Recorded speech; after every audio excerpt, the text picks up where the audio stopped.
ধর্মসংকট কি কাকে বলে জানেন? যখন আপনার কাছে দুটো চয়েস থাকে।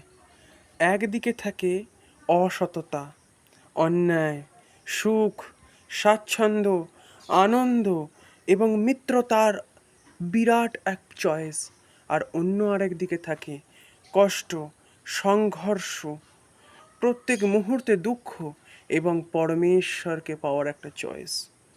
ধর্মসংকট ঠিক এই স্থানে উৎপন্ন হয়। এই স্থানেই আমাদের মন বিচলিত হয়ে যায়। আমরা ভুলে যাই যে আমরা কিসের জন্য এই পৃথিবীতে এসেছি।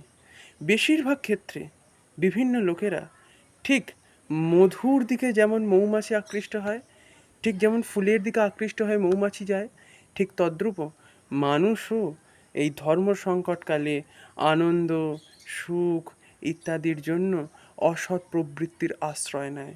আর ঠিক সেই জন্য আত্মা মোহগ্রস্ত হয়ে যায়, জীবন এক নীচ দিকে পরিচালিত হয়।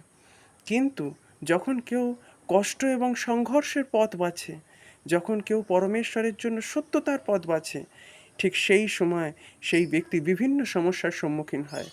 বিভিন্ন সমস্যার সম্মুখীন হওয়ার দরুন সেই ব্যক্তির কাছে বিভিন্ন সমাধান আসে, বিভিন্ন সমাধান থাকে তার বিভিন্ন অভিজ্ঞতার ভিত্তিতে।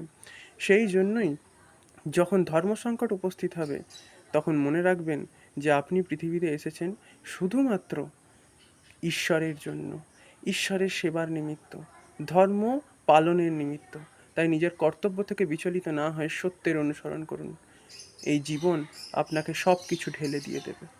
ধন্যবাদ।